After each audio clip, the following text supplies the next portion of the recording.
recognize your fragrance. Hold up, you ain't never gotta say shit. And I know your taste is a little bit high maintenance. Everybody else basic. You live life on an everyday basis with poetic justice. All right. Hey. It is your girl Candy, and I am here with my boy Lawrence, the report, Aries gang, from Dial In from Movies, Monique 69 Ways Johnson, and we're here with Miss Kira Speaks as well from Miss Kira Speaks. And we are here to discuss Found, Season 2, Episode 12, Missing While Misidentified. Guys, how did you all feel about this episode? It's getting even juicier. How come every episode at this point just outdoing the last? You know? Yes. Oh, yes. Things are heating up for sure. It's heating up, cooking. We cooking, as they say. We cooking. Right. Yes. We are cooking. Yep. Thumbs up on the edge of my seat. I'm like, they haven't disappointed us when they came back. Right. I'm not disappointed. How about you, Lawrence? Yeah, this second half of the season is absolutely phenomenal. And yes, they are absolutely cooking. I can't wait to see what the rest of the season is going to be like, because when I think it's one thing, they flip around and do it another way. Yep. Yes, they sure do. And guys, guess what? We're going to do the same thing. Y'all think it's going to be one way, but it's not. We have a special guest here with us tonight.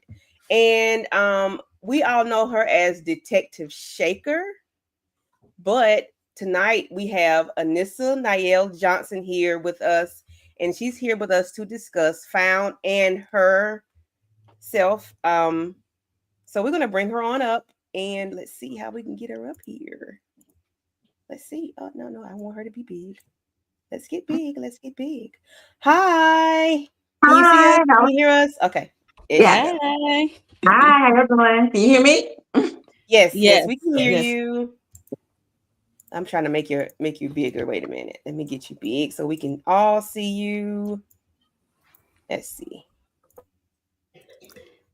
Yes, that's it. All right, there we go. Yes, perfect. Hello, Detective Shaker. How are you? I'm good. Good evening. Good evening. So everybody want to introduce yourselves? Monique 69 Ways Johnson. That's my channel name. So yes, it's nice to meet you, Anissa. Nice to meet you too. I am Miss Kira Speaks is my channel, and it's a pleasure to meet you. To Miss Kira Speaks. Yes, my name is Aries, and I'm over here at Dial In for Movies. It is such a pleasure to have you on the platform. Shout out to you. Thank you for being here. Thank you for having me. Yes. My name is Lawrence, and I go by the Lawrence Support. I'm so thrilled and happy to have you on. This is absolutely incredible. Yes. Thank you. Yes. Thank you. So, we're going to start out with, some typical questions. So tell us about you, about yourself, about your a little bit about your background and how you came to, how did we come to see you on NBC's Found? Okay, I'll try to keep it as succinct and tight as possible because it's a long journey. But I'm Anissa Niel Johnson, and I'm originally from Philadelphia. Go Eagles! Hey. Congratulations. Thank you. I've been in Georgia since 2005. I by way of Connecticut, before Connecticut, Seattle, before Seattle, Philadelphia. So been around the world and yeah. And I met my husband at Temple University, and that's how we wound up being in Seattle. I started out in the arts. I went to Franklin Anderson High School Performing Arts in Philadelphia, FLC, affectionately known. And I was a dance major, dance and technology. So we had to have a technical side as well as an art side. So I majored in dance, but because it is a performing arts school, we got to touch all of the different sides of the arts. So I act, I got to sing a little bit. Singing was not my thing, but I can sing "Oh Happy Birthday." That's as good as it gets. And I painted, I wrote a little bit, and yeah, so we got to touch all the different genres of the arts. But I always thought that I was going to be a dancer through my whole entire life career. And I blew my knees out doing a dance movie moving forward here in Georgia. So a couple of my mentors got me into looking at doing things outside of dance, like behind the camera. I mean, but not just dance, but behind the camera, and think about doing some acting. I also majored at Temple in psychology. So I was a therapist. So I counsel people with schizophrenia, bipolar psychosis, dual diagnosis. So that was like kind of like where I went for the technical side. Always had a backup plan. But this was my life's heart story was to be a dancer. And then I got into acting. So moving forward here in Georgia, I started acting here, I think I want to say in 2009. And I went through a couple of different agencies, but I wound up at People's Store, which is now Formation Talent. It just changed a couple months ago, probably like a month ago. And that's when things kind of changed. I started getting more opportunities, like working on Black Lightning, Spider-Man, Echoes on Netflix, Reasonable Doubt, things like that. Like things started growing more for me. But I have been in this business for a long time, and I work, like I said, in front of the camera as well as behind the camera. So I directed one piece. I produced quite a few pieces, and I also did things like hair, makeup, full focus, just to figure out, what I could like gravitate to and figure out what I really had a passion for. Because I believe my heart song is always to help people. That's where God called me. That's my service purpose. So now I'm doing it through acting. I do more therapy on set than I did when I got paid to do it. I can imagine. So yeah, so that's kind of like the long short. I had some amazing mentors, amazing trainers over the years. From Mel Jackson, that was my original mentor. From Natalia Livingston, who played Emily Quartermain on General Hospital. She's one of my dearest friends, as well as one of the few people in the early stages that really kind of spoke life into me as far as you're enough. You got this. Your service purpose is going to shine. Just be you. And Christine Horn, which is the booking magnet. If y'all don't know who that is, go take her class. She is a phenomenal teacher.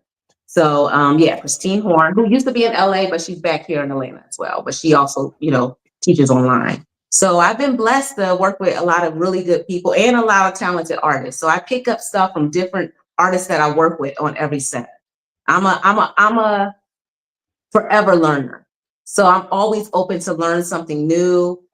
Even when I did background work early on, I worked on Flight with Denzel Washington, and they upgraded me. So I got to do this big scene, and it was when he was before the NTSB board, and I got to watch how he works his craft, literally how he studies in between takes and what he does, and he sits back and how he memorizes his line, how he writes his line down, he puts the book underneath the table. Like all those little things are nuggets that you can walk away from and utilize. So I've been blessed to be able to have all these really cool opportunities.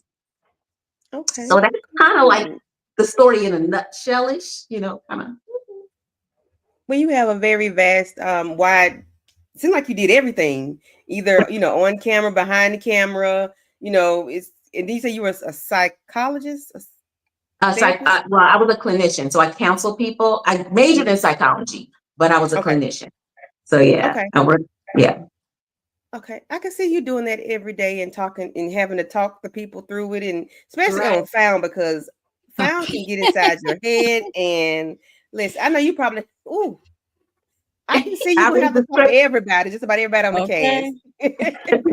When I'm reading them scripts, I'm like, well, who thought this up? Because I'm like, I know. I'm like, what's going on in your life? Are y'all okay? Is everybody okay? Right. Yes.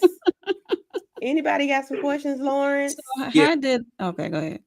Yeah, my question for you is, what was the audition process like for Detective Shaker? Well, this is actually a 2-question part, but what was the process like, and where were you at when you found out the news that you booked this role as Detective Shaker on NBC Found?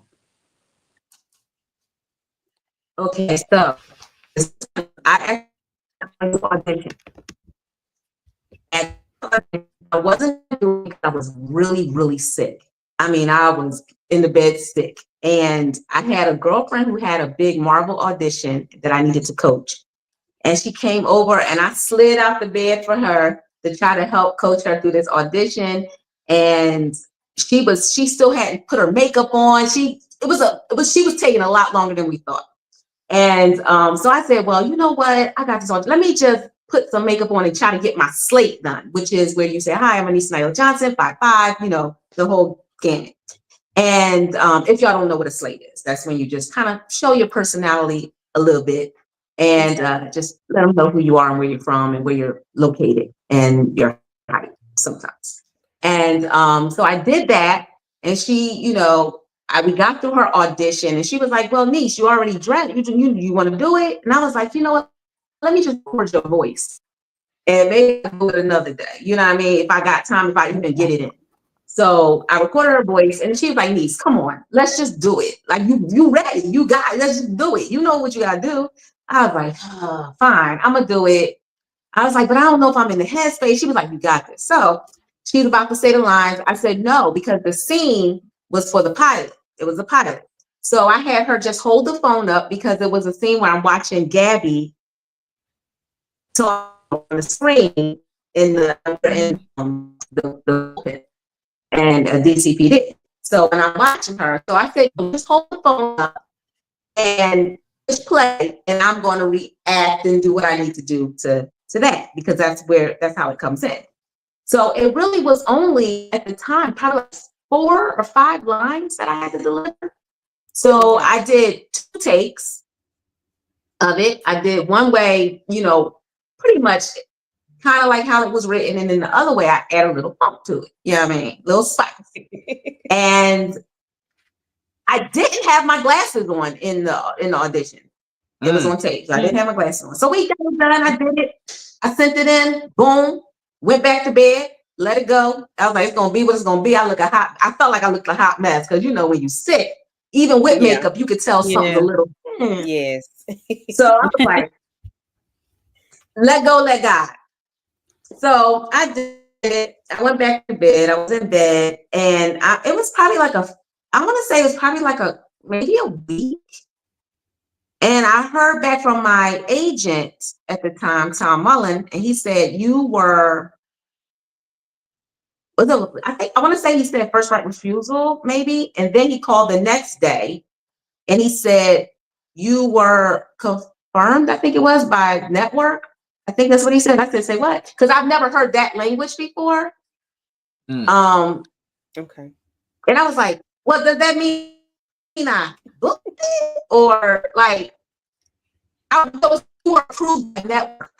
I said, you were approved by network. I said, okay. So network approved it. Approved what? Like how I look, or like, you know, I just never heard that before. And I've done network stuff that I didn't know. I know it goes up the chain, but I've never heard that language. So, and being as though it's a pilot, that was my first actual pilot that I worked with. So they said you were approved. So I'm assuming, I asked him, I said, does that mean I got it? He's like, I believe so. I said, make it plain. Okay. He was like, I'll get back to you on that. So I'm just like, okay. So I didn't know I was like happy, but I was like, like, are you supposed to be like super excited? So then he called me back and he was like, yeah, man, they sending over, you know, the deeds and information on the pilot when you're going to go shoot. I said, oh my God. He was like, this is a good look, but it's a pilot, he said. Pilots are always done. So he tried to keep me as grounded as possible, because, you know, just because you shoot a pilot doesn't mean it's going to make it to network. Right. So I was like, but I'm working, I'm getting paid. So I was like, here's to the paycheck. You know? I know, that's right. Nice. So I went in, I got to to set to shoot the pilot. And that's when I met Brad and Shanola and Gabrielle Lacey. And who else was in that scene? Oh, and Bill Kelly.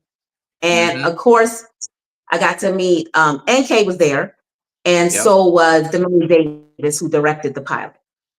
And when I walked in, the first person I think I saw when I on set, I missed this part because of how the glasses came about. This was very important. So they called me in to do my fitting, and I didn't have any glasses with me. The glasses I had in my, because I can't see without my glasses, y'all. So for whatever reason, I was rushing to go get fitted. So I only had my glasses in my glove compartment holder, and those were glasses I was planning on sending back to the place I bought them from because they put 10 in them. And I was like, that's not what I ordered. So I was like, put it back. I had them in the car to send back. But here I am. I was like, I don't got time to run back in the house to go get my other glasses. So I'm just going to use these, go get fitted, blah, blah, blah. So when I was getting fitted, I had the glasses on the whole time in my fitting. So all the clothes they put on me, I had the glasses on. So fast forward to shoot day, get the set. We're getting ready to shoot before I go on. And I was like, wait. I'm so used to not being able to see on set because I like it like that. So the nerves don't hit me. Yeah. So, but I had the glasses on. I was like, wait, am I supposed to have these glasses on, y'all? And they were like, they sent a message up to, they was like, yo, the glasses are a thing. You have to wear the glasses. So that's how Shaker became Shaker with the glasses. Okay. So this literally was my first project that I ever worked on. I'm sorry. I said cool beans, but you are breaking up just a little bit. Am I? Yes, ma'am. Yes. It's a little bit. I'm breaking up. Yes. I'm sorry, y'all. It's okay. Yeah. But I was saying that this is the first project. So again? Oh, I was saying this is the first project I ever worked on with my glasses. Okay, with the glasses on. Okay. As long as y'all can hear me. Yes, ma'am. We can hear you. Yes. This is the first project. Okay. Okay, so this is the first project I ever worked on with my glasses. So yeah, that's how that became. And they went out and got an actual pair made of my glasses. So then I wouldn't have to have my glasses on set. So yeah, that's even better. That's how that became. Okay, Monique. Yeah. So, what aspect of your character resonate most with you as a person? To me, I feel like I know Shaker can come off kind of edgy at times when, at least in the first season with Gabby, she was kind of like side-eyeing Gabby a whole lot, and that I believe was because of her relationship with Trent. And being like kind of like big sister figure, you know what I mean? Like I look at Trent like my little brother, you know what I mean? I gotta help him. And I felt like his relationship with Gabby at times could cloud him, you know. Yeah. And so I feel like I'm a mom of 3 boys. Okay. So I feel like my care and concern pretty much is how I am anyway. Like, you know, I really care to take care of people's heart. And I'm also somebody who likes to dig and get the details of things, to figure things out. I always wanted to be a CIA agent, but don't tell nobody that. So I just knew I was going to be, I don't know. I just love to figure out mysteries and things like that. So therapy, I guess, is the closest thing I'm going to get to it. So so a piece of Shaker is her heart. I just think her heart, the heart of her, to always want to help somebody, be of service. And that's just who I am. That's the piece of me that resonates with the character. Okay, cool. Anybody else? Yes, I have a question. Well, more just like a comment too, because that scene that you describing, I remember seeing you look at Gabby on that news broadcast, and I'm just like, oh my gosh, Detective Shaker is going to be a problem for Gabby right away. But I love that you said that you have that heart that you always going to be looking out, those motherly instincts. Trent, your little brother, I hope you're looking out for him when it comes to Heather, because I got my good eye on Okay. old Heather. So it gave me a little bit of peace of mind for you to say that. I know he ain't gonna get done wrong. Yeah, no, I look at everybody with a side eye. I don't care who they are, especially if Yes. they come in to a situation, I'm going, I'm an interrogator, low key. That's why I think I asked her those questions. I need to make like, what happened? Could you tell me again what happened? You know what I mean? Like, I feel like I'm looking at her to make sure, she on the up and up.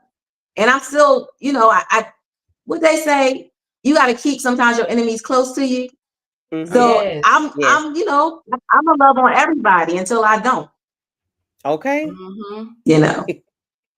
Yeah. I love it. So Yes. Yes. Anybody else? Miss Kira?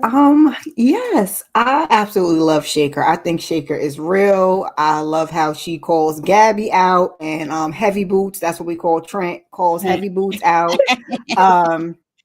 But my question is, you talked about some of the other things you had done. Other than Detective Shaker, what was one of your favorite roles that you've played?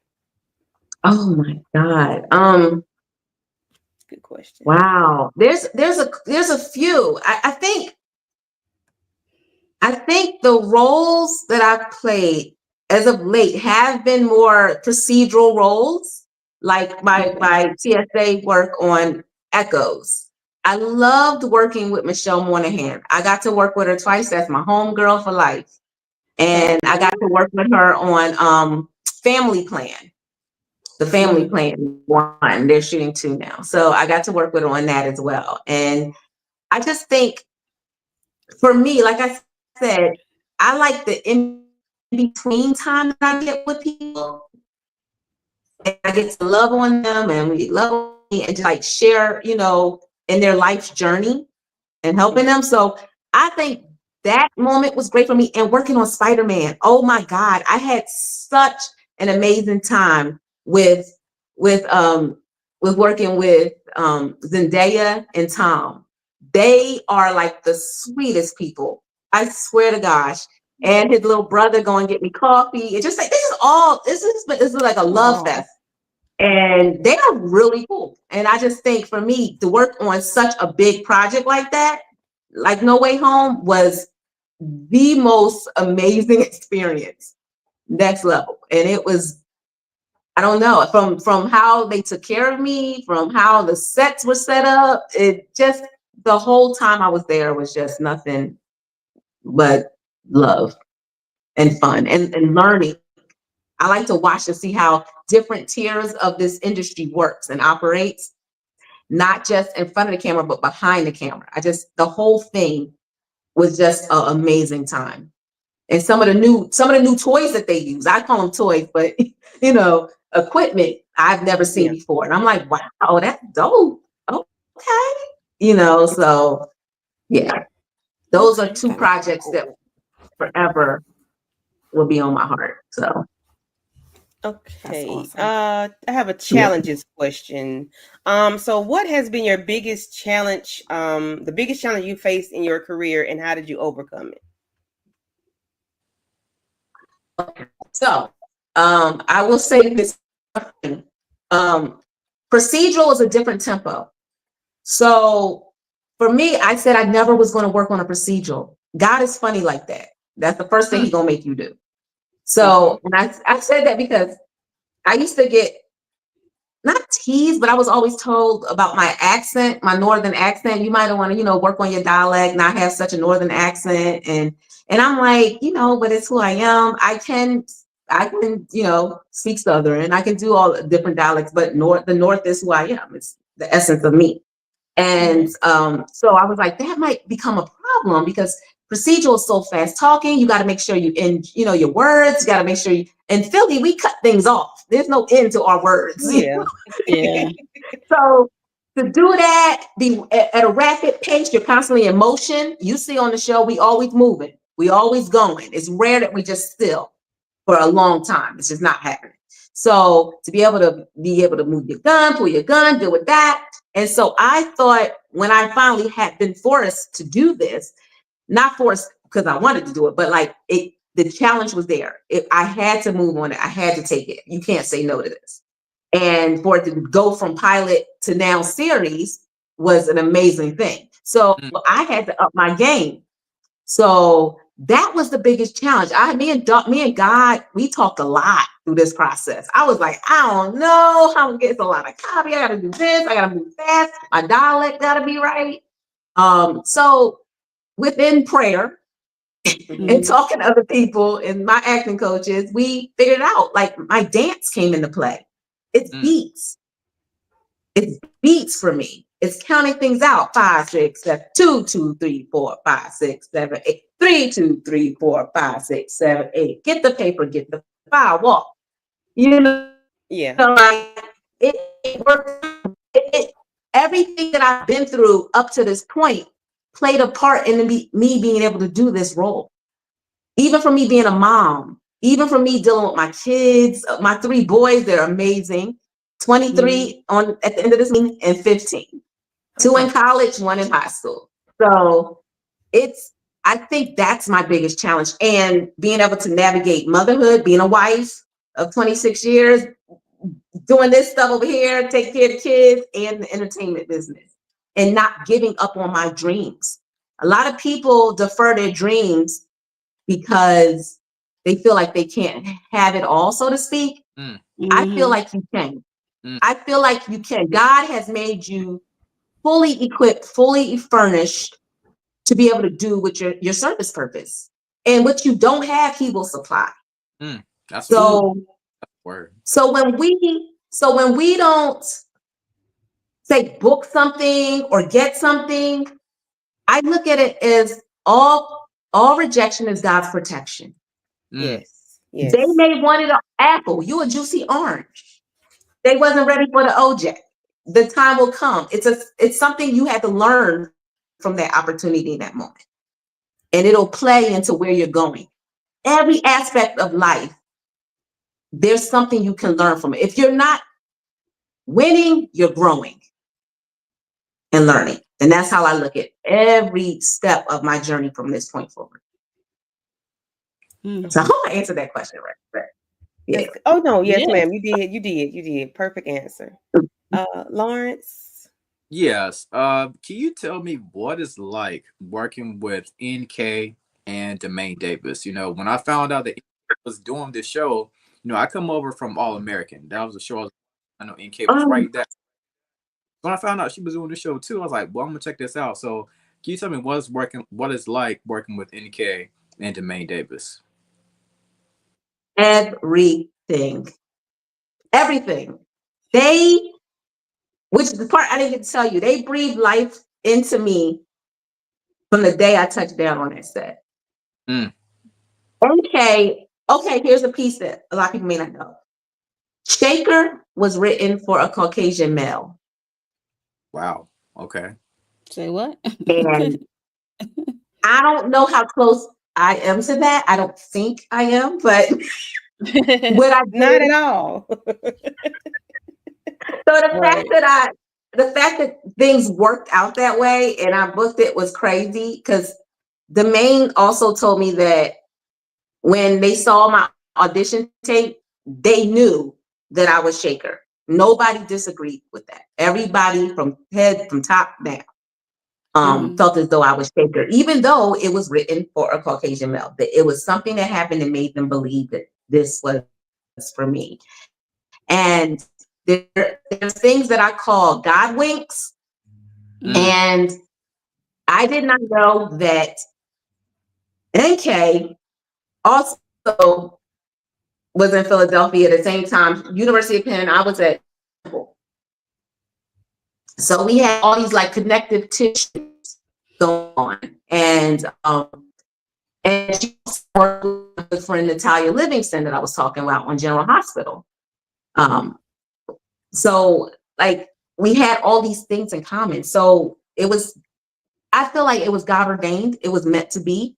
And so to work with that type of energy, that type of love, same thing with Domain. Domain came up to me, them glasses, girl. She was like, let's get them ready because they the ones. They the ones. She was like, do you feel? Right. She was like, at the pot, she said, do you feel what I'm feeling? And she said to everybody, do y'all feel what I'm feeling? She was like, this is it. She was like, there's this synergy going on. This, even with me and Brett, we had this, it was this connection we had. Like, it was crazy from the jump. And it was just like a real big love fest. And the heart that they have for us as artists is insane. It's very much so a collaborative energy on that set. Right. Completely. Like, where over the season, now that we're on season 2, I feel more comfortable. I feel like, hey, what y'all think about this? Blah, blah, blah. Of course, I don't go crazy and do stuff, but I asked them, I feel like Shaker would do this. And they were like, yeah, the director would co-sign on it or not. And they were like, yeah, go give it a whirl. You know what I mean? So it's been phenomenal. I don't, to have so many women on set in powerful positions, and Black women, is a beautiful thing to see and experience. And from the top down, it's nothing but greatness. Nice. That's real talk. Yeah. So it's been a blessing to answer your question. I never experienced anything like it before. So, and I'm grateful, beyond grateful. So I've been in 13 episodes between season 1 and season 2. So it's been a blessing. Okay. What about the suits? Who are you dressing yourself, or is there I was about to ask the same thing. Because you be suited and booted, honey, along with Every the shades. That's the part of the glasses, but the suits. Can you tell us about the suits? Okay. That's V. That's Valerie. Oh my God. I mean, Veronica. Veronica got us on. That's V. That's Veronica. She gets us nice. She gets us lit. Like her team are so dope. Like their eye for fashion, her eye for greatness, her eye for color palettes and mixing. And it really much so is a collaborative effort. But literally, I don't think there was one suit that I tried on that I didn't like. I mean, she bad to the bone.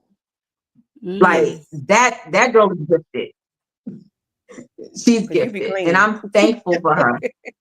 Yes, I've been blessed to get away with a couple items. So thank you to the whole team for that. Okay. Brought some of them things home with me. It's been a blessing. So yeah. So no, it's really been a gift. I swear. From the hair, the makeup team, like, and to have as an actor, it is who wears her own locks. That's something you can worry about. Most of my sets I've been on, I've had to do my own hair, like ahead of time, or kind of like coax them into certain things, like try this, but I'll go already with my hairstyle the way I think the character may want it. You know what I mean? But it's a true blessing to be able to go to set, not worry about your skin and your face and your hair or your wardrobe. You know what I mean? So that's a set. That's a set I would think people would want to be on. Yeah. Okay. It takes hours. If you think about it, I would have to do so many things hours in advance before I even go. If my call time is at 6, I got to be like 3 in my hair. Oh. Just to get down to set. Wow. Okay. Wow. That's tough. Yes. And I don't have to do that now. I could just go to set, no good. Yeah. Yeah. Okay. So we do have a question from one of the viewers in the chat, and she is a very big fan. She be telling us stuff that we don't know, and it's like, okay, listen, India be putting us on game. So India Garcia says, what has been your favorite episode or episodes to film, both in season 1 or 2?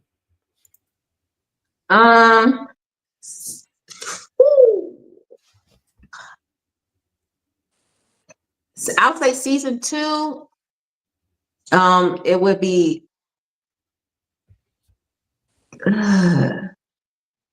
There's a couple I like. I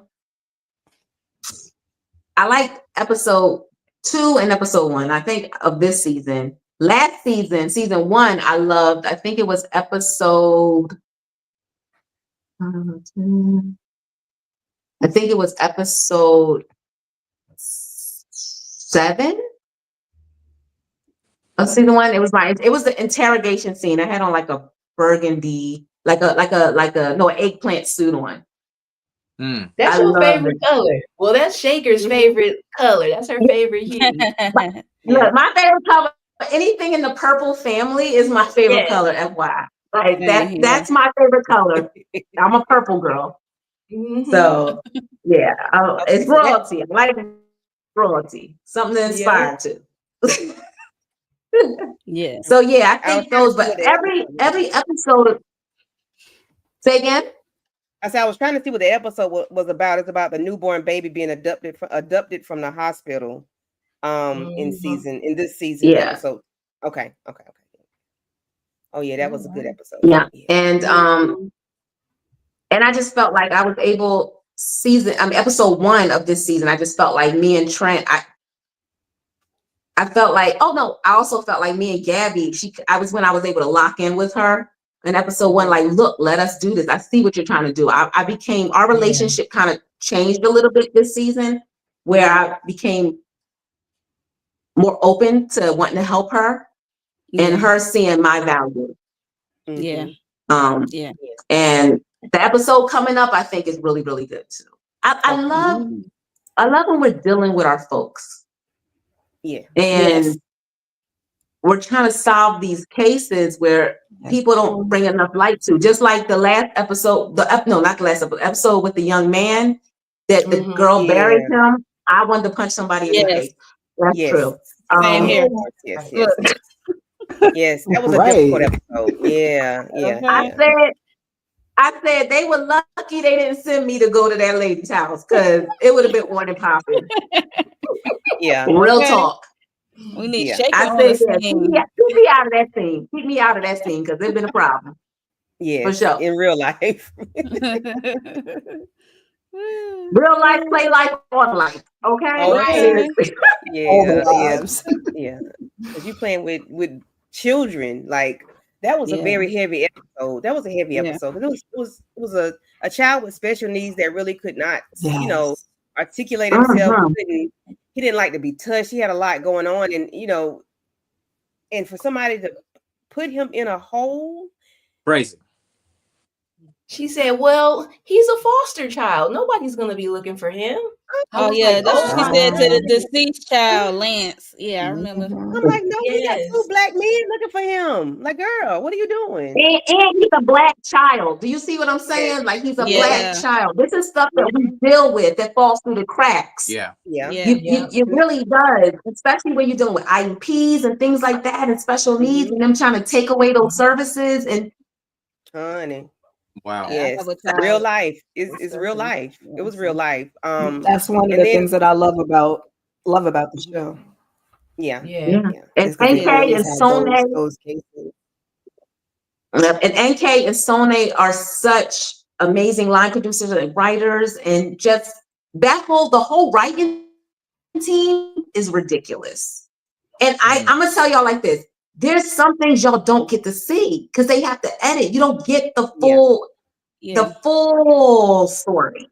You understand what I'm saying? Like, if you can get it from the first word to the very last word, oh my God, their writing is more time for television. Because when I tell you, if everything that's on the script could be like really seen, because we shoot it all, but editing, you have to edit the time situation.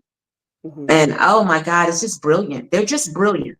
They're just brilliant human beings, and they are truly a gift. They are, all of them. And what they're putting on that paper is ridiculous. Yes. And it's a lot of stuff is like true to life that they're, it's not any fake made up stuff. A lot of the stuff is real. Like, it seems like 90% of it is real. Yeah. When it comes to, even with the, the LGBTQ part of it, you got the children with, special needs. You got the Hispanic lady that was missing, that had a son that was missing for forever. You know, that's stuff that's like kind of going on now. You know, Yeah. it's real life. It's Found is amazing. It's an amazing show, and I tell everybody about it to watch it because, like we're saying, it's real life. It's real life, but it's on television. You know, Yeah. And we appreciate even you with for kidnapping children, the kidnapping children part, that's real. You know, It it's is. real life. The thing is, these are literally every single day cases. You know what I'm saying? Yeah. Mhm. Are- Yeah, the numbers are communities. insane. The numbers are insane with how many people go missing in a day. Mhm. Yeah. Yeah. Oof. And how many, it's ridiculous. And for a show like this to bring light to that, it's so important. There's stories that people don't know about.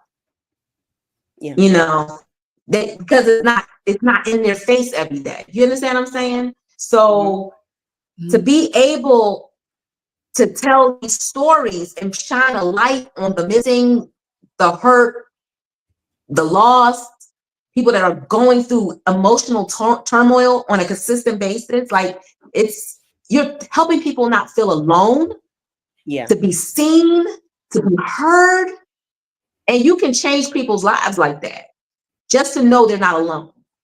And that's actually why I'm in this business in general, to make people feel heard, seen, not alone, but to know that they're enough.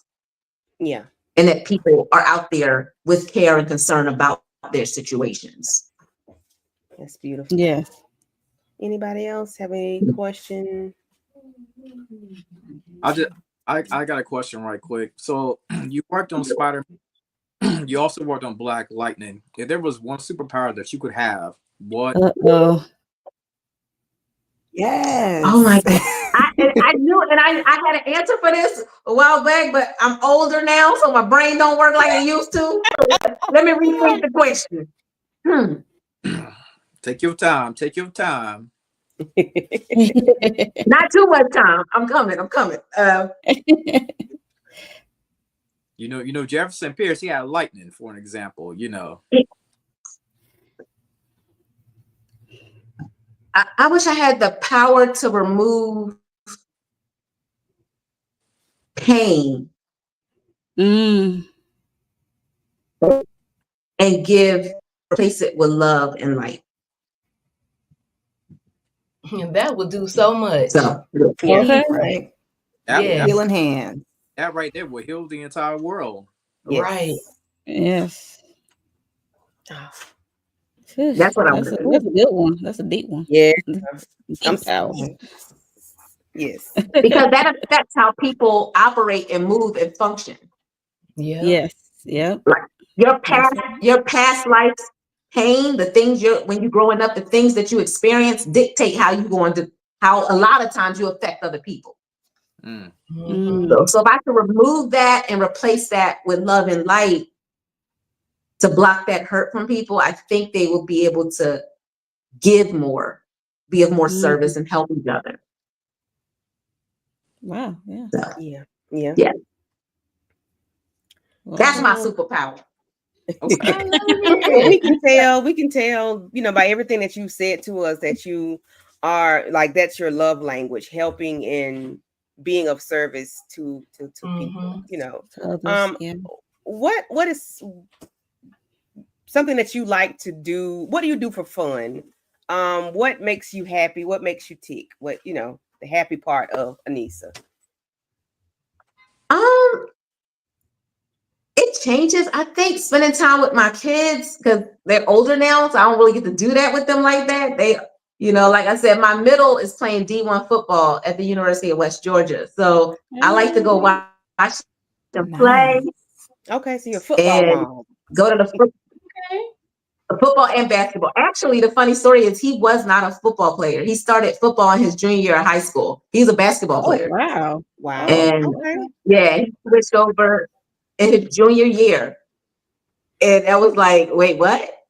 That was and he said he was going to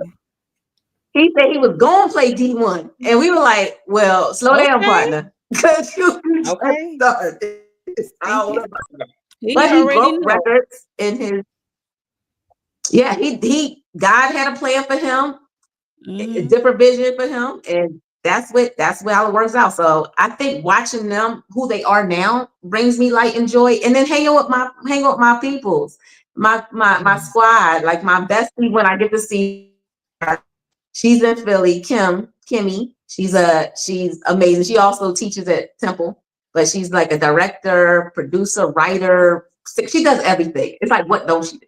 But yeah, just being around other creatives and going to fellowship with my people, and just, I love life and love people, but I also love to chill at home and watch some good TV and good movies. So good shows, like that's my thing right now. So, and chilling with my hubby, we do it together, and we go on dates every Friday. So that's my thing now. I'm practicing empty nest. Oh, Okay. So yeah, that's my thing. I like to dance too. So yeah, I still can dance. I just Okay. don't drop it too low. Okay. Might not get back up. Okay. You gotta drop it like it's hot and bring it up like it's warm, as they say. Yeah. Right. Very Low, timid. get up slow. Okay. That's fine. So You saying you still can get a Sierra step in here and there, basically. yeah, I mean, that's what I did. I used to dance for Gina Thompson. So I toured. I was on tour a lot earlier on in life. So I toured with Gina Thompson and Rennie Harris Pure Movement. So yeah, but I did. I've been living a long, fast, short life. That's the way I put it. So, long, fast, short. Yeah. Gotcha. Yeah. So I'm about to turn 50 in August. So yeah, I'm up there.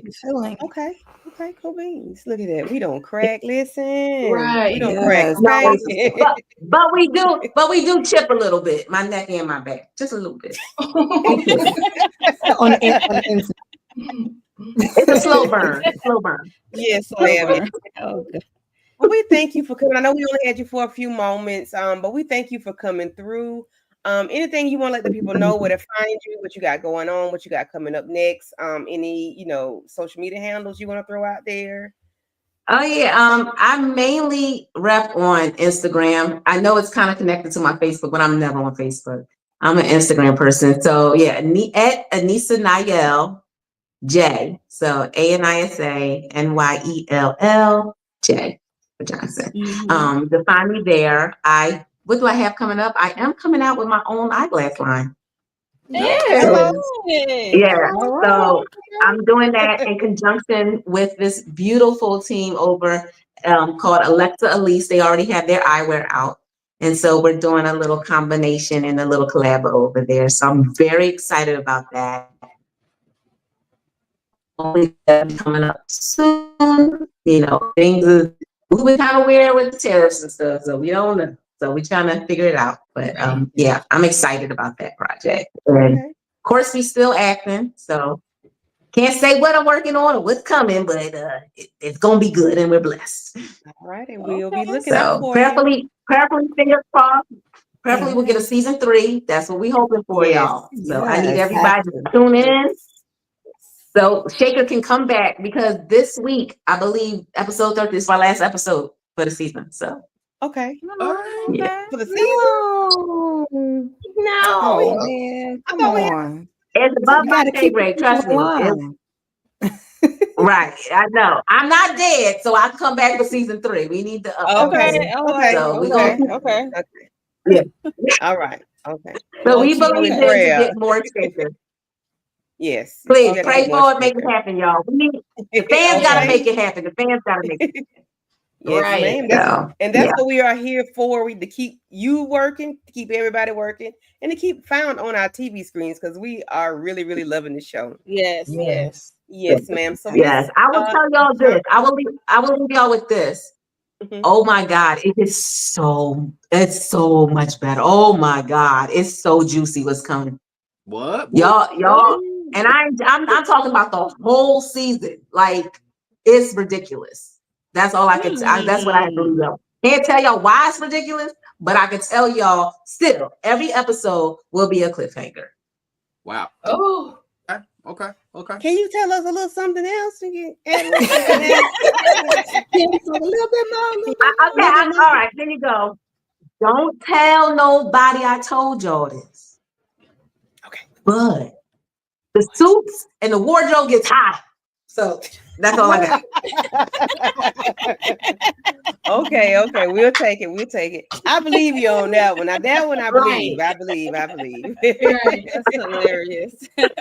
That's Well, Miss all. Johnson, That's all I can give contractually. That's all I can give Right. contractually. So Yeah, well, we thank get we it. you trying to make it so to season much. 3.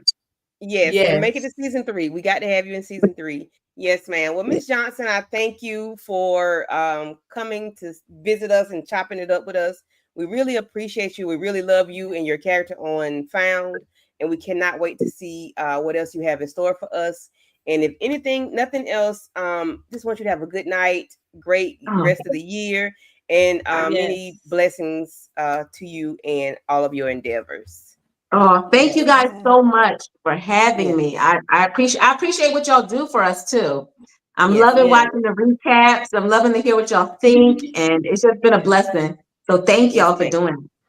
Yes, ma'am. And also I want to thank Lawrence, you and Lawrence for the connection. I'm glad because we don't have I'm sorry, let me say this. We don't have a lot of, actors, actresses, or celebrities that tap into content creators and say anything to them. Like, you don't really have that because for whatever reason they don't do it. But when he said you did, I was like, dang, that is so dope because you don't see people, they don't do it. They don't pay him any attention. If they do, they don't say anything. And I appreciate you for saying something to him for, for y'all, the conversation. I truly appreciate you for, looking at the little people. Yo, thank you for saying that because I'm gonna tell you, I'm the type of person, I'm a grassroots type of person. I'm like, get it on the ground. Like, I believe everybody has a voice. Everybody should be heard. So if I can help, that's what I do. And I had one of the directors from this season literally called the whole cast up before we shot to get to know us. I've never had that happen before. So I felt loved and cared for before I even made it to the set on that particular episode. Like, the fact that he did that was insane. And I was just like, wait, and everybody I spoke to on the cast, I was like, did he call you? They was like, yeah, girl. We were like, what? That's awesome. So, that's good. It makes a difference. Yes. Yeah. So, I just want to say that's how I operate. If I can, I will. I'm honest too. Like, I'm, Yeah. Okay. We're gonna have to have you come back up when the season ends so we can have a conversation. Yeah. Because I'm watching this like them. Hey. Yes. Fingers crossed for season 3. Yes. Yes. Because eyes not even just for me, but I want it for NK and Sone and the cast and the crew. Because the work and the amount of hours that we put in, yes, I can imagine. overnight, we be going, we be going hard, like late nights, like overnight. They be tired, but they push through to bring these stories to life. Like, there's no, the cast, not just the cast, but the crew, the hours they got to get up and then the hours they in, because they're there after us, breaking stuff down, and they need all the love. We could not do this without them. Yeah. Our crew is ridiculous. Our crew is the bomb dot motherfucking com. They are amazing. All the hard work shows. It's a great show. Yes, it does. It shows. It shines right through the the camera, the lens, and I'll be ready to talk about it. I'll text somebody like, "Did y'all see that? Oh my gosh, y'all watch it? Have you watched it yet?" I love it. Yes, I love it. We love it. Yes, ma'am.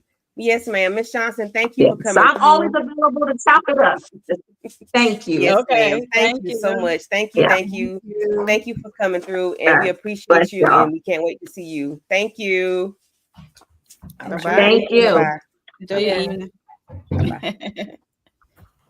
Oh my gosh, very inspirational. She said, wait a minute. Yeah, that was so dope. Yeah. Shout out. She's just so warm. I love it. Yes, she was so warm. For that. Yes. Yes, thank you, Lawrence. Yes, Lawrence Yes, got Lawrence. that Yeah, thank you. connection. Yeah, we definitely gotta have her That's back for beautiful. the season finale. Mhm. Yeah. Yeah, Right. so we can talk about the good Mhm. stuff. Right. Yes. I was like, we talk about this every week. You know, I be doing breakdowns. Aries be doing her breakdowns. I was like, yo, it'd be great if we get somebody from the show. Oh Mhm. my God, she followed me on Twitter and we connected. I was like, yo, Candy, I got Nice. on. And Candy's like, are you serious? I'm like, yeah, Detective Shaker is here, baby. Yes, yes. I was like, what?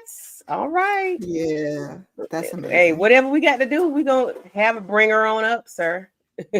Put her in, Right. coach. That's Uh, funny. yes. And I'm trying to get my slides up now.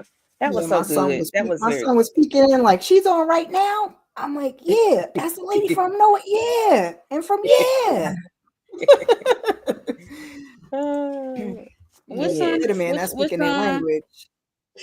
The middle one that will never come on Oh, camera. okay. 16-year-old. That's what I said. Which song? Right. I'm saying I know it's not the little man. No, because the little one would have been in the camera. We had to have a whole long Right. conversation. But the middle one, he peeked over my shoulder so he could see. He's like, with the glasses, yeah.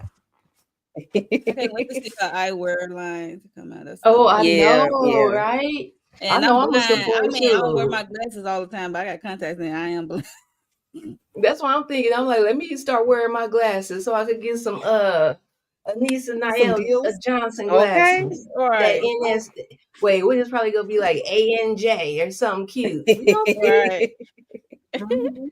I'm trying to get my slides up, y'all. I'm coming. Shout out to everybody in the chat. They saying they was surprised too. Shout out to India Garcia, lighting up with Letitia, Demarcus. Yeah, Who else she's down pulled to up? earth. Lemon Kush. Lemon Kush was in here Mika. early. Thanks, y'all. Yeah. Mm-hmm. Tamika's Den. Tamika's Zing, yep. EJ EJ. Popcorn. DJ. Thanks y'all for pulling up, showing the love. P. Bronson. We Mhm. appreciate it. Mm-hmm. Very much. Candy, you getting slides for the episode? Yeah. Trying to get them Okay. pulled up. Yeah, I was being fancy, ain't it?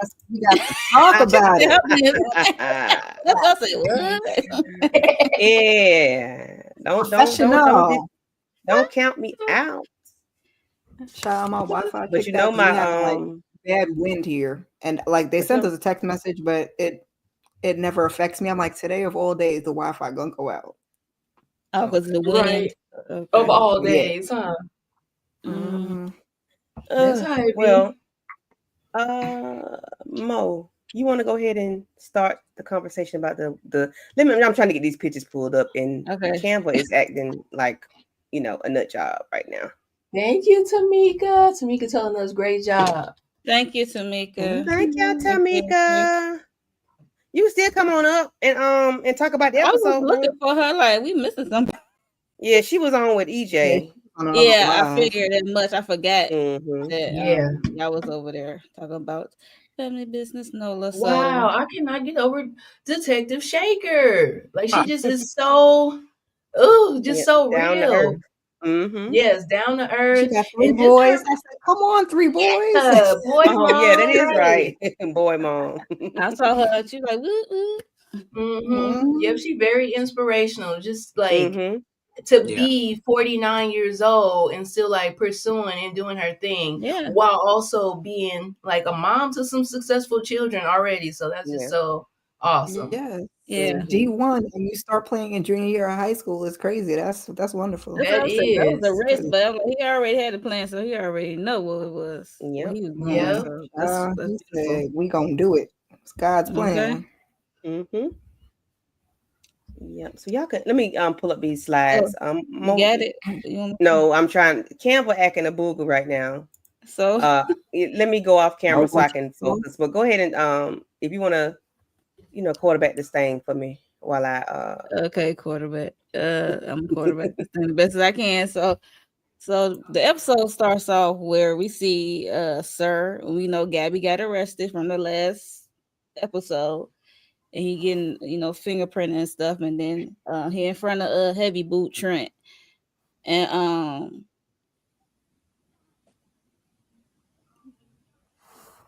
he in front of the camera, so he in the interrogation room. I forget. Mhm. And then because Gabby kidnapped him. Technically, she Yeah. did. And she admitted to it. Right, she admitted to it, and they got him in front of the camera, and they want him to tell him about Gabby's doing of kidnapping him. And then we get a flashback. So this episode is heavy on the flashback of Gabby and Sir, how he got captured into her basement and stuff like that. So it was 2023, 282 days before his escape. Come on, remembering the days. Come Okay. on. I'm good with if I see a number, I can kind of remember. So it's like, okay. So it also, mind you, in this flashback, we see Margaret still, looking for her son. Uh-oh. And we know what happened last episode when this little boy tap on her shoulder talking about, I'm your son and mom. All the pieces. So, right, it's coming together. So we see a flashback as Gabby kidnapping and held captive of Sir in her basement. We also see Margaret coming in still looking for her son. They found some remains. Some remains, and then we saw he had an evidence bag of some shoes. Yeah, so and what's the name? Also help Gabby with Sir. What's his name? Don. Yeah, so we already know he helped. So we saw his involvement. And yep, there go the girl. Did I kick people out? Wait a minute. Huh? Wait a minute. Is everybody up? Yeah, we here. Tamika's coming in. Oh no, yeah, Tamika here too. Hey, Tamika. Okay. Hey, Tamika, girl. Let me adjust this picture. Let me adjust. Can I adjust this? Hey, y'all. Hey, Tamika. Yeah. There go our girl with a mug shot. I was so confused by this. Why you was confused? Yes. Because I thought Sir was just getting snatched up. I didn't know Gabby was going too. I thought, okay, we taking Sir. Talking about that. She still had a warrant. I mean, she still had that warrant out for arrest. Yeah, that's what I came to realize. I'm like, oh no. Yeah. So so she arrested, and then flashback we see Margaret still trying to find her son. Found some shoes. It was her son's shoes. It was buried with some remains they found of a child. And they thinking it's Jamie, but they're not sure. Which is this weird. was a twist that I didn't see. Margaret got me feeling like, did you even recognize them shoes? Because clearly we see that she's gonna force herself to believe what she wants to believe at this point when it comes to Jamie. Was them even his shoes? Like, she said, in other words, the Margaret vision doesn't work with Jamie. When it comes to Jamie, the Margaret vision is broken. She let it go. She kick it to the curb. That's what she did. I was afraid this was gonna happen. It probably doesn't work since it's like her in her own situation and she wants her son back so bad. Yeah, I agree. Okay. Right. And also in this flashback, this is also Gabby grieving her father. Her father just passed. So she looking at his obituary and got his ashes. This is all happening within days of each other. So yes, this was a crazy episode. Set up her to Gabby ain't been resting her whole life. Gabby ain't been resting. She just been on 20 her whole life. Man, come on, get this girl a break. She be on the run. Yep. Yes, the slides are mixed up. They're not all in order, but it is what it is. So where did you stop, Monique? I said, this is the flashback scene I was talking about because Trent did come over and trying to help Margaret out to look for her son, to help Gabby. They still, even though they in between cases and stuff, they still be still trying to find Margaret's son. So since they found some remains and some new stuff that might be her son and all, so he just came over to relay the message to Gabby, and he willing to give up a file for Margaret to look at and show her the shoes that was in the Ziploc bag that they found with the remains, buried with the remains. Oh, okay. Who said that? Okay. Right. They said he's up out of here. He got to be. Where else he at? That's the only thing that Right. Yeah, makes that's sense. what that's somebody else said too. I was kind of hoping that wasn't true, but yeah. But we know All Mhm. this in time. this flashback, these remains is not her kids. So. Right. Yeah. Right. Mhm. Yeah. So we get to see, so they're discussing, he lets her see the case file, and she looks through it, and he shows her those shoes that was in the bag. This was, I'm not gonna say weird, but this episode was wait a minute, let me go back. Okay. So, we get to see, Sir being Snatched up. tied up and gagged, Gagged and bound. Right. and yes, it's like, now what? So we realized, okay, this is a flashback. This is how we became to how everything started. Mhm. What did y'all think when y'all saw Sir down there and Gabby, them up there? And now, but we get to see. I'm going back to the episodes of how he was able to hear in season 1, hear her talking, how that came up, how he knew where to go, how he knew where part of the house she was in, because he had broken out and been in that walked around in the house. What did y'all think when y'all saw him down there, and how I don't know, what did they zoomed in on this little gold looking thing that he must have used that to cut himself, to cut his self. But No, because Gabby did not think none of this through, child. She just threw him down there, and he just got himself right on out. I said, "What are we doing?" And he was hearing everything. I said, "You did not think this gotta through." realize she's not thinking clearly because she's grieving and she's upset at the same time because she blaming Sir for her father demise. Yep. Yeah. And that's why you don't do things like that. You shouldn't do them at all, but especially during that, like, this time frame was emotional. You're in duress. I hate to say this way, but I'm sorry. she's just lucky that Sir feels the way he feels about her, because this could have gone terribly wrong. You know what I'm saying? But, yeah, definitely. Because I was like, well, damn, he could have actually been gone already. The fact that he even stayed around and went back downstairs. And I'm like, I can understand Gabby because we know where she coming from with her emotions. But Dawn didn't really think it out either as somebody that's helping her. Right. From the outside, yeah. And who threw his little tracks up in Sir head? Why did he have a little 2 tracks, a little wavy hair up in the side? I said, what? It was too funny. I'm like, Lord, Sir got the little Mr. Brown going on. It was giving Mr. Brown. This is your favorite. Funny.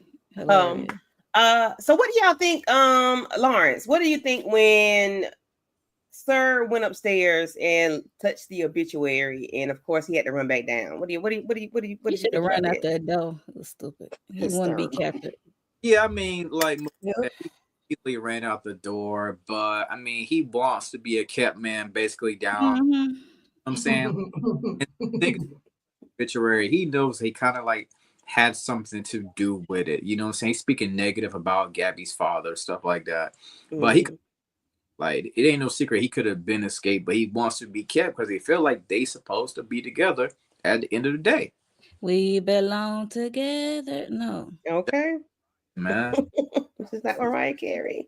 No. No, sir. No. Anybody else? What are y'all thoughts on when Sir, was upstairs messing with her stuff?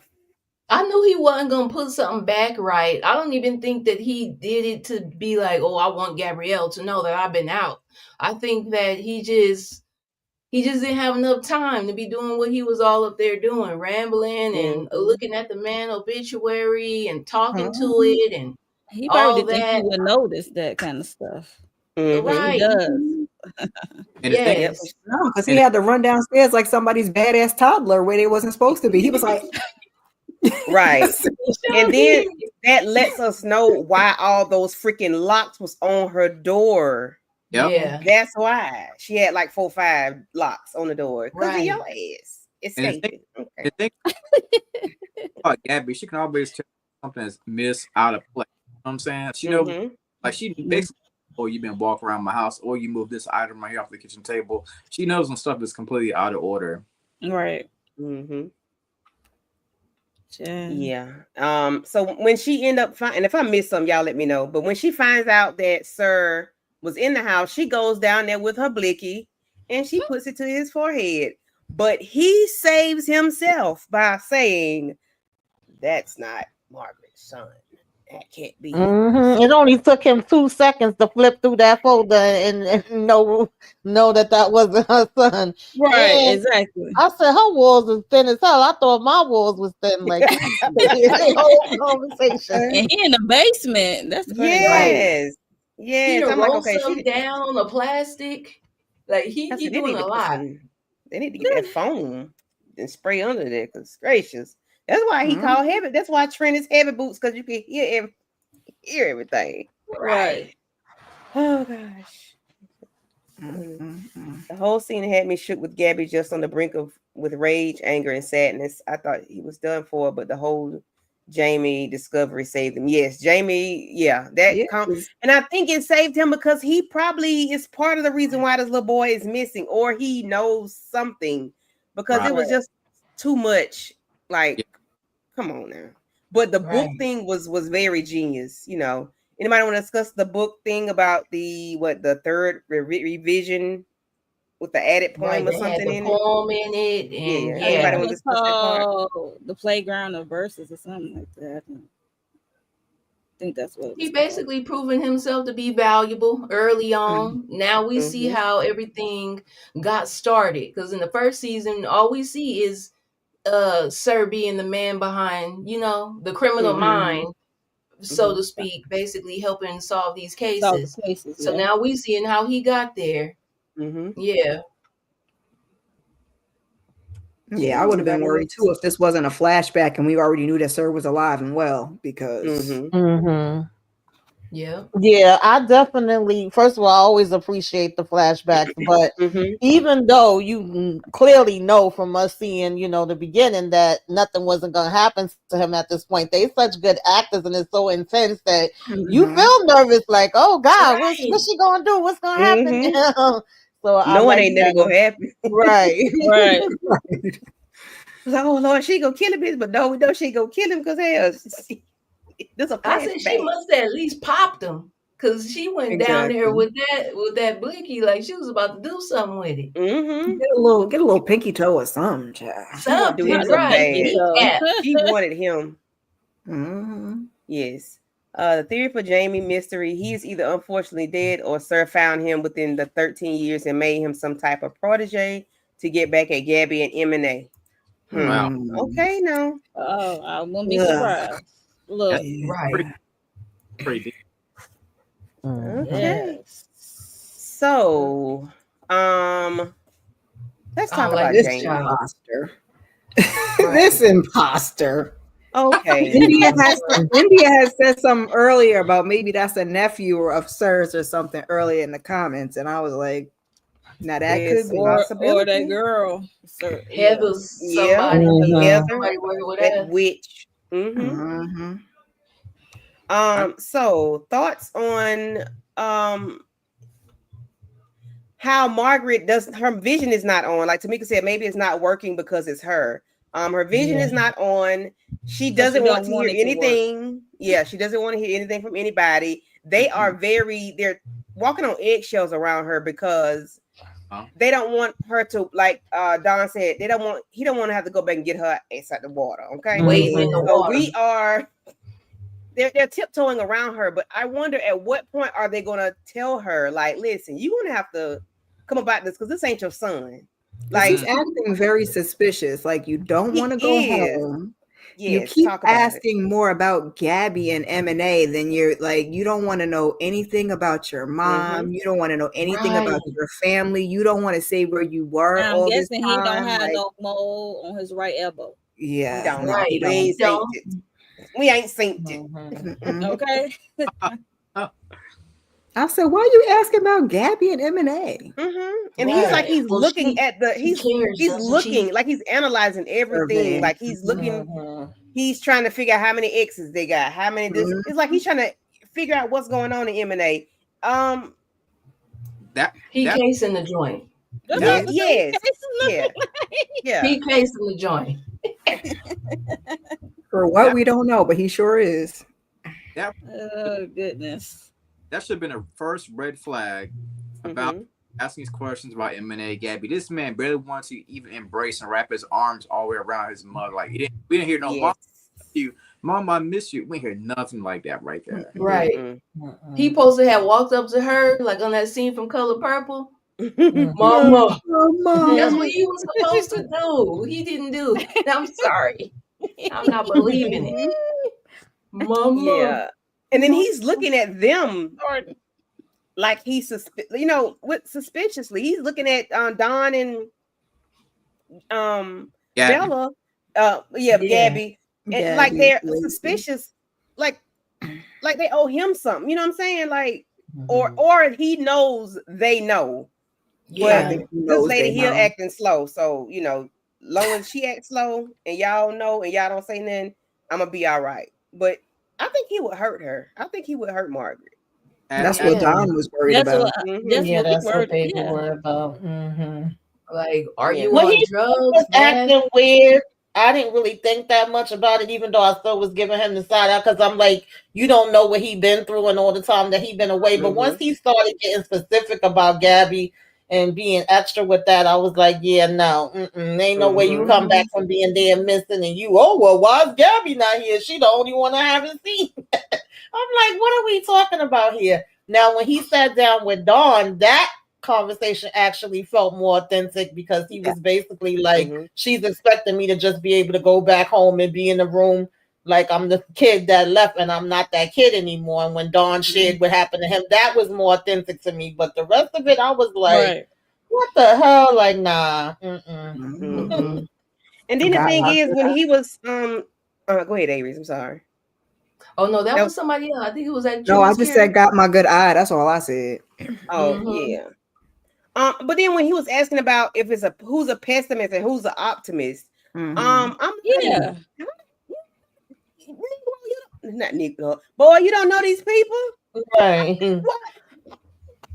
Or he pretty much read them down, like, oh, you must be an optimist. Or do you know these people? But where have you been that you have this information about? Right. But did y'all also see that disgusting look that Gabby had on her face when she was looking at him as if Gabby already knew something? I don't know if y'all remember that scene, but the way Gabby, there was, I think that's the scene where he's looking at Gabby in this picture right here. I think that's what he's looking at. He's looking at her like, you better shut your mouth. Right. Yeah. Margaret is the only one that's blind to the BS. I feel like everybody's kind of sideways. Even Zeke, Lacey, everybody's like, we don't know this man. Hell, Zeke from a computer screen, no. Right. Vibes. Then when Zeke went and checked the cameras to see like did he ever get off a bus, and we finding out that he actually been coming there over the last couple of weeks, so he may have been watching them all this time as well. And when the way she first reacted to him, she was trying to read him, so that shows that there's some doubt that's there with her too. Because at first I thought she looked at him and recognized him immediately, but it's like now it wasn't that. So yeah, I wasn't sure about that either. I was like, are you looking at him like, if I didn't see my son for 10 years, how you look at your son and you know that's your son? Or are you trying to Margaret vision him? I was trying to pick up on that, but Don asked her and she ain't telling. She was like, you did the Margaret vision. What did it tell you? She was like, it's my son. I was like, oh God.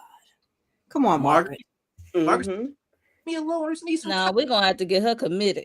For real. And then when he said, but did y'all hear when he said you still wanted to look for me, but it was like he was throwing a hint at Gabby, like she ain't want to look for me no more, but I'm glad you still want look for me. Did y'all remember him saying that? Yeah.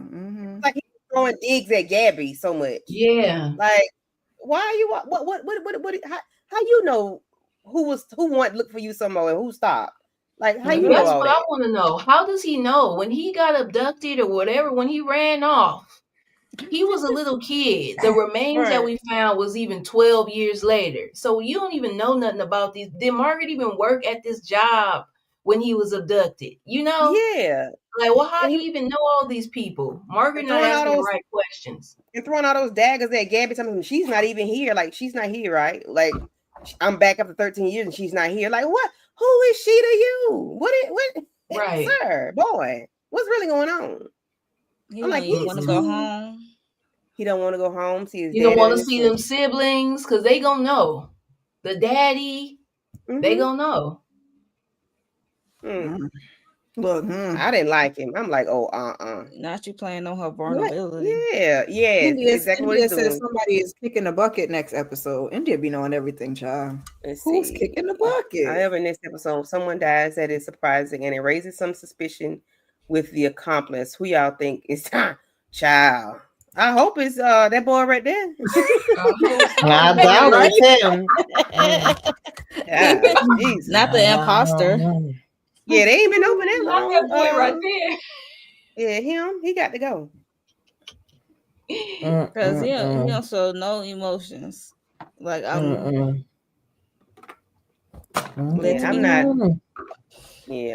not. I wasn't feeling him when he first grabbed her the other week. No, because the timing of it all was very suspect. Very yes. Yeah, absolutely. Yeah, because she went, as soon as she went in, here he comes. I think who brought it up? Gabby brought it up. As soon as I leave, she was like, "No, what's the chances of that? No coincidence like that." I'm gonna need Don or Gabby to slick do a DNA test. Yeah, they did. I think they did. But I think that's what Don was trying to do when he took I thought that's what he was going to do with the cup. But then later when he ate the pizza, looked for the mold. Right.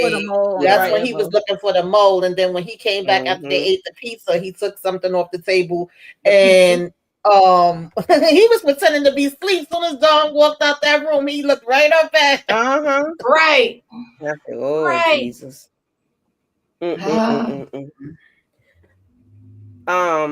So we get where Gabby is calling the library where that book, I guess, close. I'm not sure if the closest to where they are located, but she was calling the library to the librarian and asked her about the book.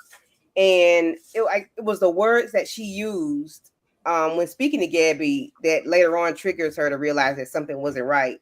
But in this one, in this scene, she is getting on him about the book, that not being the version. I think there was it was a third edition, and then it was a third re-edition. Yeah, and that had the poem in it. But the lady said it did not. I guess she didn't want to be. What was that with the lady though? Remind me. Somebody put me. She's trying to throw her off real. It sounds like because she was. She was trying to throw her off. She actually had met the girl because it was a girl, the child that they found, wasn't it? I believe so. Yeah. And she told she couldn't find her parents. She told her she was gonna help her find her parents. But then she stir her. She's another sir. Yeah, basically trying to make the perfect child, and the child wasn't acting perfect, and then she got rid of the child. Right.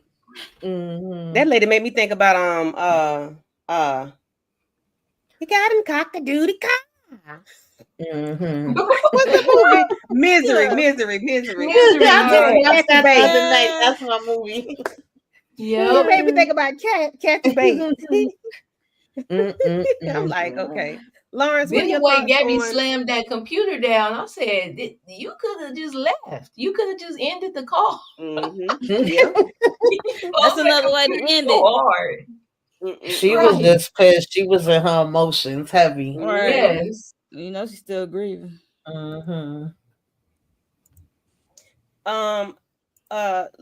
what are your thoughts on the librarian in the book? Here it is. Learn was to learn and live, not live and learn. Yes. Okay. Yeah. Oh, I'm trying to remember that scene actually. I had talked to somebody else about that one. I'm trying to remember that part. What was the scene? Oh, the librarian, repeating that line. Her motto was to learn and live and not live and live and learn. But then when Gabby said, I think Sir said that to Gabby, that's what made her call back or something. Yeah. Okay. Then she went back to Sir and it was like, you lied to me. She was upset with him because it was like they confusing the third edition with the third re-edition. The third edition originally came out in 2007. The third re-edition came out in 2015. 2015. So with a salacious poem in it. Sir was like, you knocked me on my head. Like I misspoke. Relax. I'm woozy. He was like, I'm woozy, you know. But then she told him you can't. She threw his food down like they did on The Color Purple. She said, you can't eat till you figure this out. And he put them glasses on and was getting right to work. And getting to work. I said, okay. She said, I'm not going to unalive you. I'm going to keep you here to help me with these cases. And you that's make yourself useful. That's exactly what you're right, Avery. That's exactly what he wanted. Partner by any means. Yeah, by any means necessary. But I was glad to see the flashbacks of how this became, you know, because we all said it, you know, like this is what happened, but we didn't know exactly how it happened. But he was saving himself when he did this. Let's see. In that part. Poor Margaret. Okay, y'all remember in this scene when I think it's like in the beginning of the episode when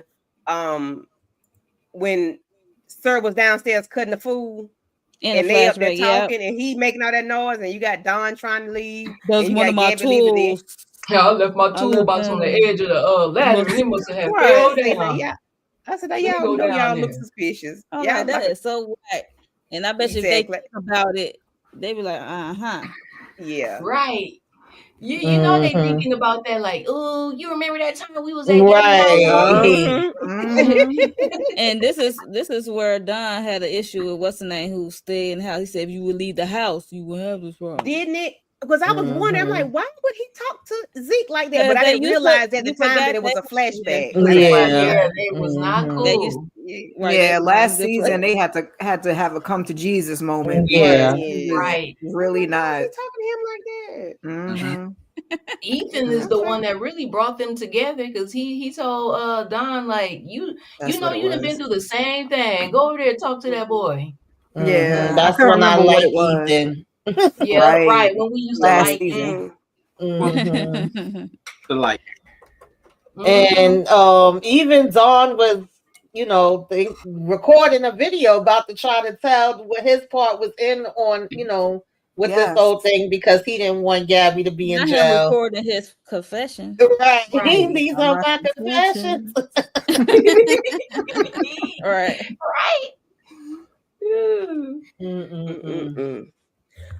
So what about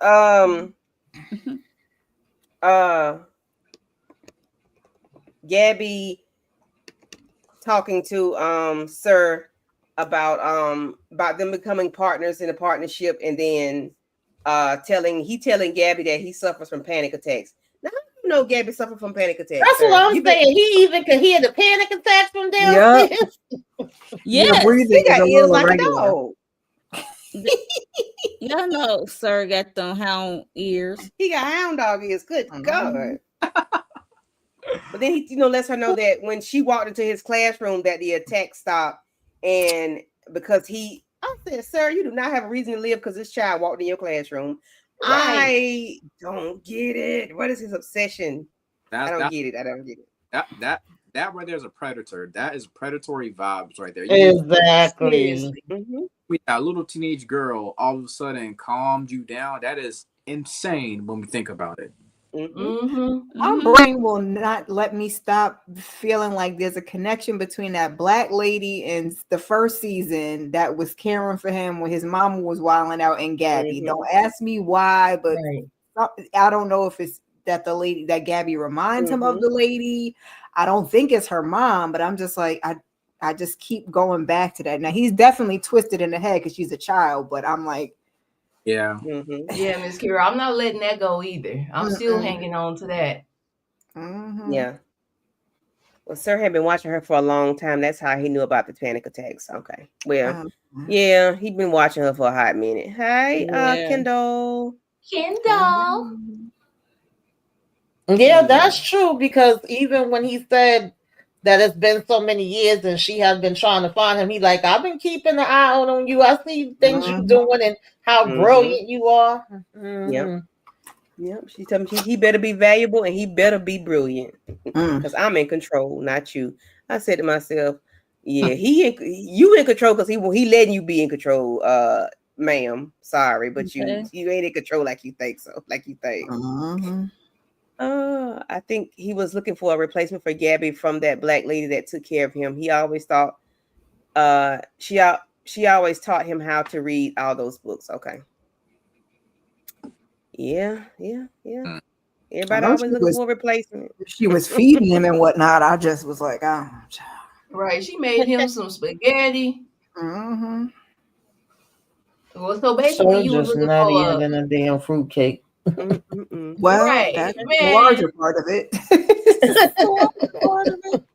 Okay. For real. We need a couple of little more family flashbacks, like, because we really did. We got him, but we didn't really get like Christian. And then I guess once we find out that the sister is Heather or whoever, we'll maybe get, Well, Heather can't be the sister because they was in the bed together. No, not Heather. No, Heather was with Trent. I'm thinking. I was about to say, when was she in the bed with Trent? I was say when that happened and where is that at? Candy adding scenes to this. Candy putting people together. Like, wait a minute, I don't remember that. Heavy boots, not messy boots. Getting your boots confused. Yeah, I'm sorry. I mean, yeah, that was heavy boots, not messy boots. Yeah. Okay. Now, do y'all think that Trent really thought Sir was about to come in here and give a damn confession, or turn Gabby in, or y'all think he knew? Right. Yeah, he thought. I think he did. I don't think they know the level to which that man is so obsessed with her. Somewhere in his head, because he's by the book, I feel like he really thought that he was going to say something. Right. That's what he thought. I knew he was not going to say a word, even though they threw us off with the flashback. Like, let me tell you what Gabby did to me, and then it did a flashback. And then it came back to the even as a get back to when she had told Heavy Boots, like, get him, and then the lights went out and it was tussling. So maybe he figured, like, as get back to Gabby, that he was going to say something. I think he thought that man was going to say something, but yeah. Sir said, ha ha ha, ha ha ha. Right. No. I really love Gabrielle. Unlike you arrested her. I would never do that. Right. You arrested her. You don't love her. You don't love her like I do. Child.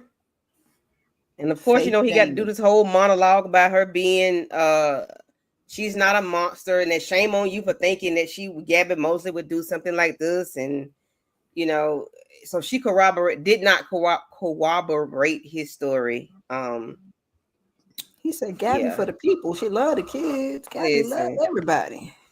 I say, dang. Gabrielle is innocent, child. I said, well, sir.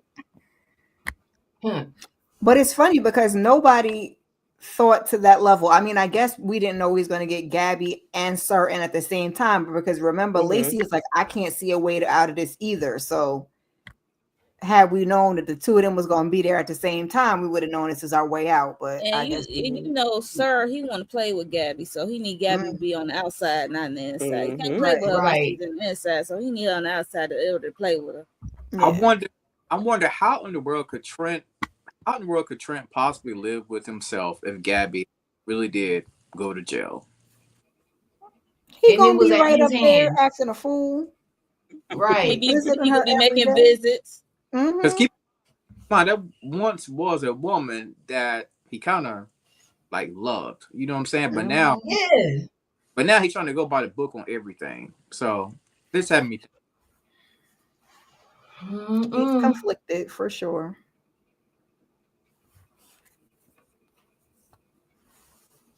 Yeah, Trent. He sorry.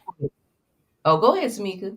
No. I was just gonna say if she did, go and have to stay in, I think he would have been trying to work a way for her to get out, because even though initially when he was pissed off, he kept trying to put her in there, then he changed his mind, and it was more so the captain that was like, now we got to do this because stuff ain't looking right, and he wasn't really wanting to put her in there anymore. So that's why I was asking, do y'all really think that he believed that Sir was about to put everything on Gabby? Because I knew Sir wasn't about to do that, but I was just like wondering what his thinking was.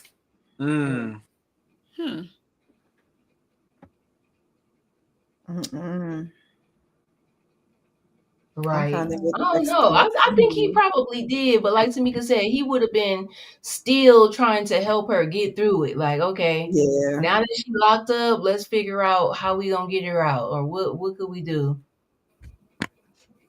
Yes, I'm with Kendall. Trent is still low-key smitten with Gabby. Heather is a convenient distraction. Right. She ain't nothing but a rebound. Okay. Ooh, so I don't know, Margaret. This is what they noticed Margaret did to Margaret on this boy. Fake Jamie.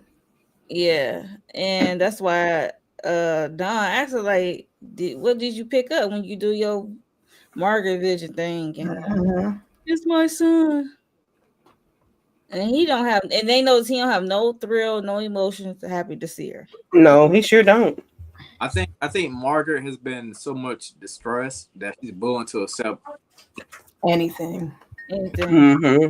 Like, because we don't know the truth about this kid, and like that, no emotion hardly.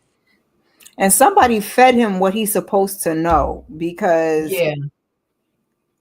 even when he kind of said like, she's not the same person that I knew when I left kind of situation, I'm like, all right, you have some insight. Like somebody has given you, maybe it's Sir, maybe it's somebody else. Somebody has given you some details towards the situation for you to be able to act accordingly, but you still acting suspect, and you're not changed. And talking about when I left, what happened to you? How did you leave? Did you get snatched up? Did you run away? Where have you been?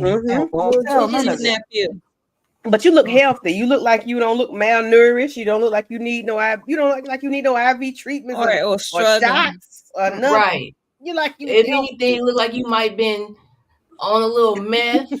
Do y'all think? Avery's crazy. Do y'all think that he was ever kidnapped and somebody, I don't know whether it's Sir or whoever, took him? And I agree with Miss Kira, like he been fed something. Or do y'all think that he could have actually been placed wherever the real Jamie was at, and he know info from him? I don't know, child. There's definitely some stuff going on. Let's talk about it. Right. It smell right. Right. You know the story of Jamie, so now you gonna get out and portray him. He could have even been, I was gonna say he could have been somebody following the case, because it was an episode of Law and Order kind of like this, where a family had a child that was missing for years, and all of a sudden this girl come back with a 4-leaf clover tattoo. Yep. Yes. You remember that, Candy? Yep. And we don't know why, but this fool Jamie up here probably did the same thing.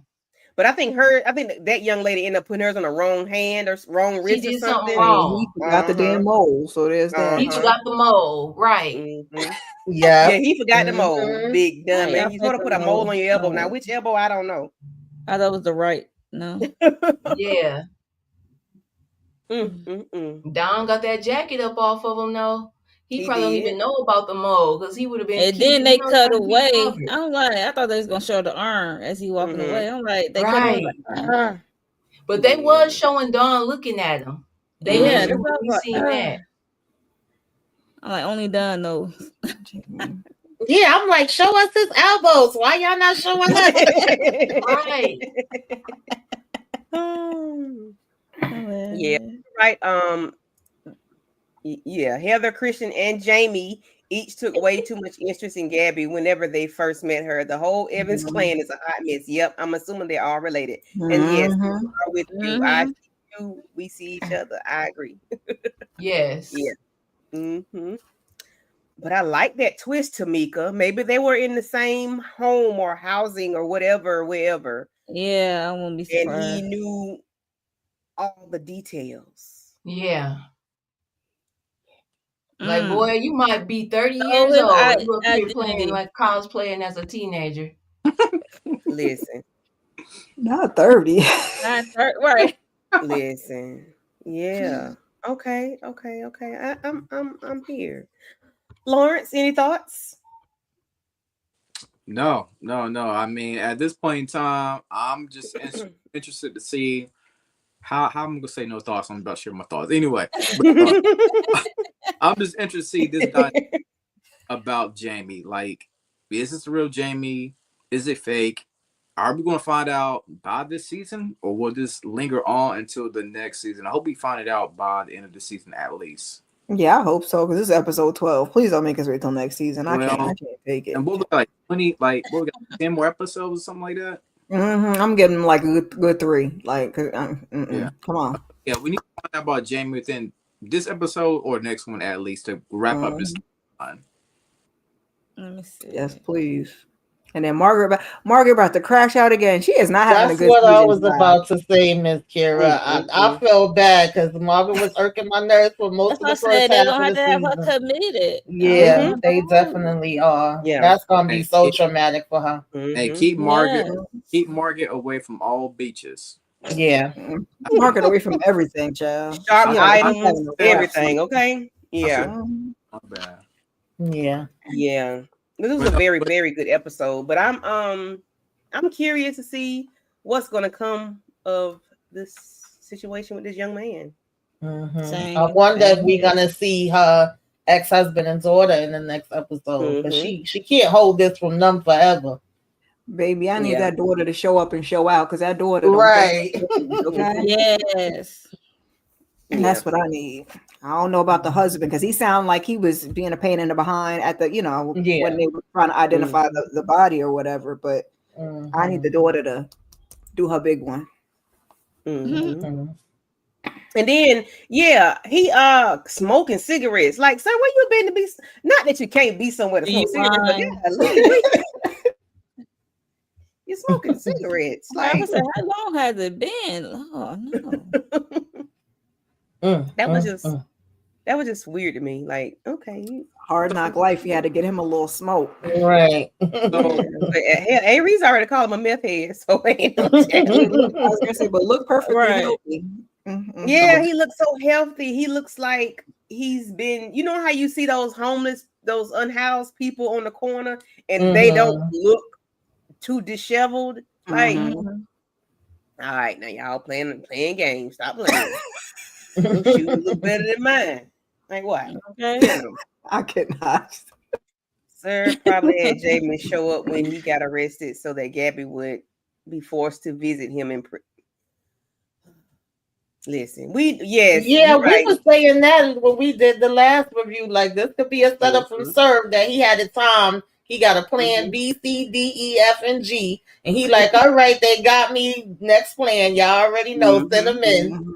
Right. And I feel like every theory that we're talking about right now, when it comes to Sir and Jamie, all of these theories could be true. And these theories are really endless because we don't know which way Sir is cold and calculated. But we really don't know which way he's going to go. So every theory we're talking about, it really could exist. Yep, it could exist.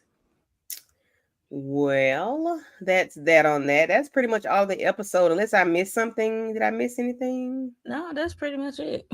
It was basically the origins of Sir and Jamie. That was it, really. Yeah. It was a very good episode. I was like, oh, we going back to the back. We finna figure out how this all came to be. Okay, cool. That's what I'm wondering, Kendall, is Heather about to come in and be Sir Lawyer. Right. I was thinking the same thing. We here. Right. And if she is, I'm definitely on the popping side. You know what? Okay. I love the fact that we didn't have a case this episode. Yeah. Like, we just dealt with our main characters. The case was Jamie. And then they put Jamie up there, welcome home. Yeah, well, the real Jamie, please stand up. That was the case. For real. Speaking of welcome home, I said in my breakdown, I say, yo, it's the audacity for me that Margaret actually went over to hang the picture of the son. No, all the details. We ain't got all right, exactly. That was interesting to me. Because when Gabby came in, she was like, oh, we was just about to hang the picture. You right on time. I'm like, what? And then the fact that that Lacey was in the back doing the dance, Dawn was looking at her like, Lacey, no. I'm like, how dancing and celebrating right now? We don't even know if this really, like, what are we doing? Yeah, we don't know anything. We don't know who this is. This is an imposter. Right. Yeah, that was weird. They said, welcome home. Oh my God. I was like, oh, are we doing? I was like, well, are we doing this for real? I was like, okay, all right. They did it. And he was even looking at them bugged out, and then he like, okay, if y'all say so, and went ahead and took his shot. He took his own shot, right? I said, okay. You've been missing 13 years, and how old were you when you was missing? Are you legal? Are you 21, sir? Hey, hell, it don't matter. You on meth as the shit. Right, that's why I said he been out in the streets drinking and drugging the whole you're 30. Avery's put you 30 years old, so it's okay. You being legal. Yeah, how old is he supposed to be? How old was he when he went missing? I don't even remember. He had been like 6. He was playing with seven cars. Yeah, I think he was like 6 or 7. So yeah, I was gonna say 8. I know he was younger than 10. Okay. So he's not 21. He's missing for 13 years. No. Congratulations, Lawrence, on 507. Whoop, thank you. Yes, congratulations. Congrats. Thank you. So we are all growing over here. Growing channels, growing. Thank y'all for being here. Thank y'all for tapping in and tuning in. Any other last thoughts on missing while misidentified? Okay. Any other thoughts? I just hope we find out who Jamie is, like y'all were saying, just in the next episode. It don't need to be drawn out. I can't take too much of him lying to this lady straight up to her face like that.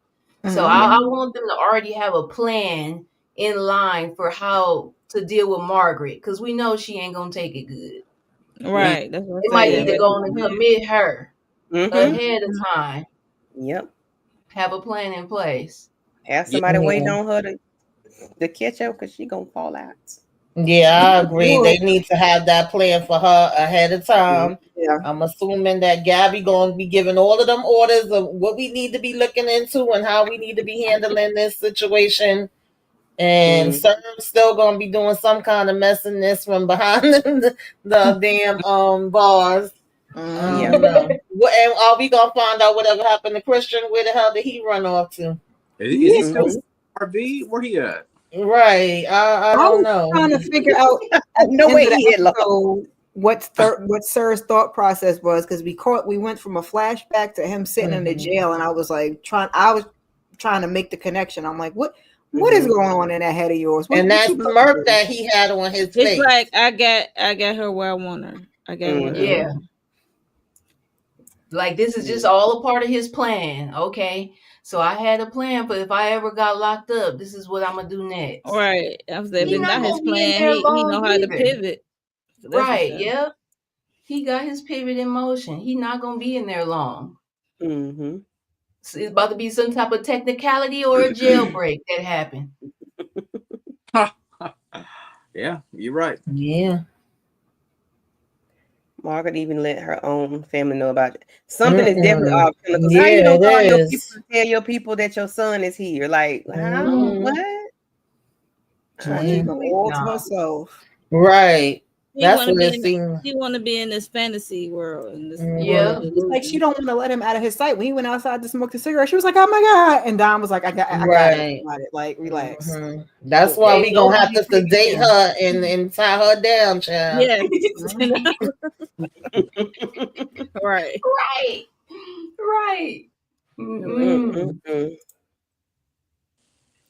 Yeah, that's something that's off about that. That's just weird. Anything else? Nothing else? Let's see. Lawrence, tell the people what you got going on your channel so we can get up out of here. Yes, y'all. To the beach, y'all. Yep, we just hit 500 subscribers, so we're definitely grateful about that right there. I did my breakdown for NBC Found last week. Also, check out my review of Captain America: Brave New World. Tomorrow, me and Mo and VKJ will be talking about Captain America: Brave New World. Tomorrow at 10 o'clock, there will be spoilers, of course. I hope that everybody's already seen it by now, but please feel free to stop by, see what we're talking about with Captain America.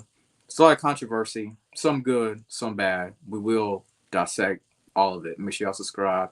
Always grateful to be on this panel with these incredible women.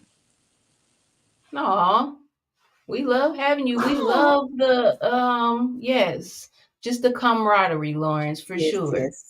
Oh yeah, whatever. Even though he try to be quiet sometimes, I have to call him out. I see. He got a lot to say. Like a teacher. Yeah, because the one that ain't saying that, he gonna talk today. Not gonna talk today. Alrighty, Miss Kira, what you got going on? Yes. I did a weekly huddle a little bit earlier, just catching up on some entertainment news and what I'm watching on TV and whatnot. And I was supposed to do Love is Blind, but I said, let me, take a little rest and get my act together and be ready for Miss Anissa, okay? So tomorrow, Love is Blind and Married to Medicine. Wednesday, we got Paradise. And other than that, keep your notifications on for some more stuff. All right. And Miss Monique 69 Williams Johnson. Yeah, so if y'all into